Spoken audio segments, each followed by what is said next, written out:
Naghahanap ba kayo ng forever? Dito sa North EDSA, merong forever dahil napakahabang pila sa MRT. Time check, 7:25 ngayon ng umaga, Biyernes, rush hour. Narito tayo ngayon sa North Station ng MRT kung saan ating titingnan kung ano bang nararanasan ng ating mga kababayan araw-araw sa tuwing sila'y sasakay sa MRT. Aalamin natin ngayon, paano ba makakarating? Ilang oras ba tayo aabutin bago makarating sa Makati sa ganitong haba ng pila pa lang sa MRT? Time check tayo ulit, 7:52 na. Halos 30 minutos na tayo yung nakapila dito sa North Station ng MRT.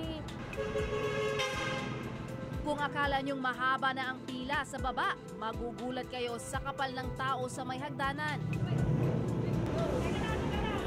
May U-turn slot pa bago makarating sa 3rd floor.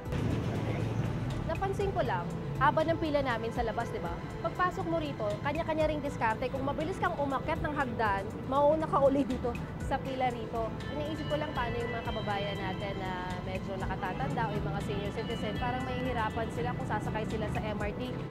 Mahirap, hinahingal ako. O ba't ho, hindi kayo mag-elevator, escalator? Wala namang elevator eh. Wala escalator. Sino ba naman mahala dito sa ano? Sige po, yung mga Umakyat din siya ng hagdan. Oh. Ayala lang, no? Sa lab.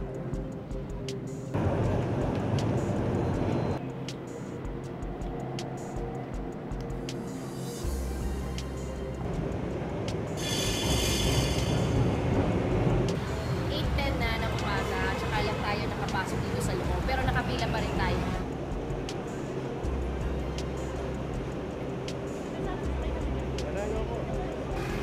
Akala ko kanina maluwag yung tren.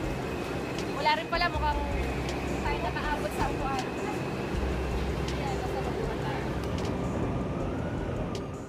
Kailangan talagang magbaon ka ng pasensya tuwing sasakay ng MRT, lalo na pag rush hour.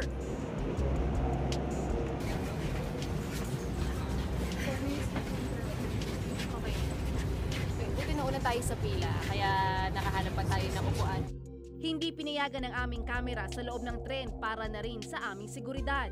Ngunit pinayagan kaming kumuha gamit ng cellphone camera.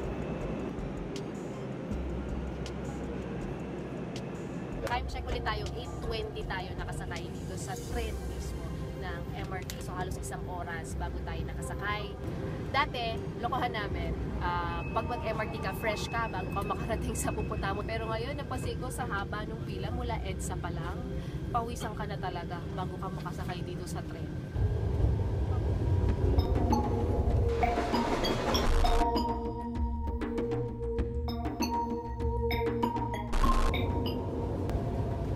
Ang mga kasama kong ang pasahero hindi na natiis ang init.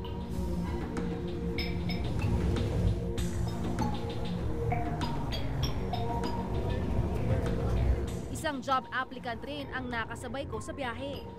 Start ko lang po. Was it today? Kumusta experience? Nakakapagod siya, nakakapag-date ka rin natin. Nakakahilo po kasi yung biyahe. Mag-a-apply po ako ng work sa Ortigas. Kapag natanggap ka sa Ortigas, mag-MRT ka rin, tingin mo, hindi? Magbabas na lang po ako.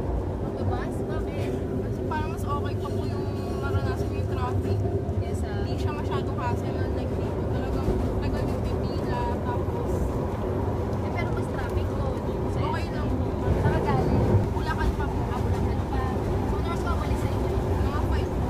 5. Oras na ba? Basta alas 8. Tapos ganun lang po. Nagdadalawang isip ako. Doon na lang po sa area namin ako mag-a-apply.